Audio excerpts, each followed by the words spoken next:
News when you want it with Bloomberg News Now. I'm Amy Morris. And there's your closing bell for this Wednesday on Wall Street, where tech giants tumbled in a momentum trade unwind. Traders look for broader firms more in tune with growth prospects. And we check those closing numbers for you each day here at Bloomberg.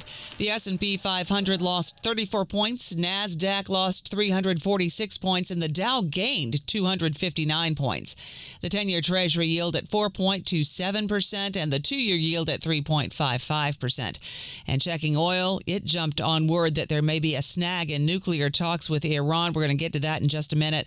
But oil right now is a little less than 2% higher.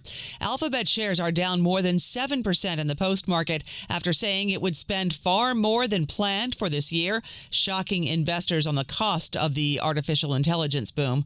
Qualcomm reported first quarter earnings that beat, but the company's second quarter forecast missed. Shares of Qualcomm now down nearly 9% in the post-market. And we're learning that talks with Iran may be in trouble. Axios reporting the U.S. won't agree to Iran's demands that talks be moved to Oman and focus only on nuclear issues. Secretary of State Marco Rubio says any arms deal also needs to include China. The president's been clear in the past that in order to have true arms control in the 21st century, it's impossible to do something that doesn't include China because of their vast and rapidly growing stockpile. Heather Conley is non-resident senior fellow at the American Enterprise Institute and says all of this keeps changing. On Monday, we thought we had talks in Istanbul. On Tuesday, the Iranians said, nope, we're going to move those to Oman and talk only about nuclear issues. And today we were told the U.S. said, nope, we're not going to do that. And Special Envoy Witkoff and Mr. Kushner may be coming back home after a meeting in Qatar. So stay tuned. I think this is still moving around. AEI senior fellow Heather Conley on Balance of Power with Joe Matthew.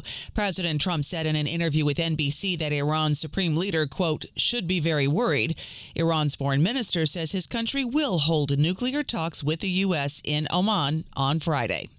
President Trump also spoke with Chinese President Xi Jinping today in a lengthy phone call that includes talks about trade and geopolitical flashpoints, including Taiwan. China says it has no intention of stepping away from its long-term plans of reunification with Taiwan. Trump is scheduled to visit Beijing in April. The Supreme Court has cleared California to use its new congressional map that favors Democrats during this year's midterm election. The justices denied a request from the California Republican Party and the Department of Justice to prevent the state from using its new voter-approved map on the grounds it was racially gerrymandered. California leaders have maintained that this new map was drawn purely to counteract the Republican redistricting in Texas.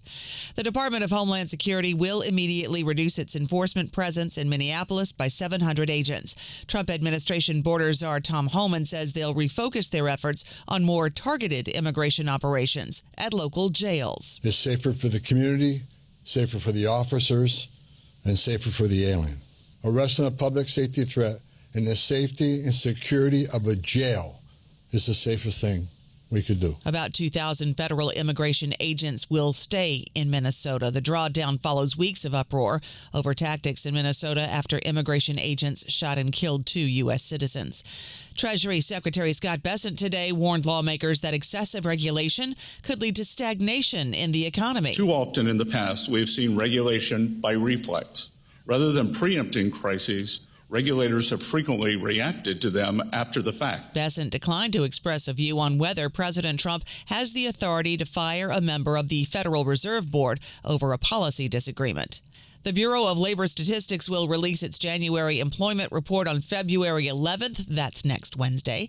The CPI report comes out just a couple of days later on the 13th. That's next Friday. And JOLTS data is expected tomorrow.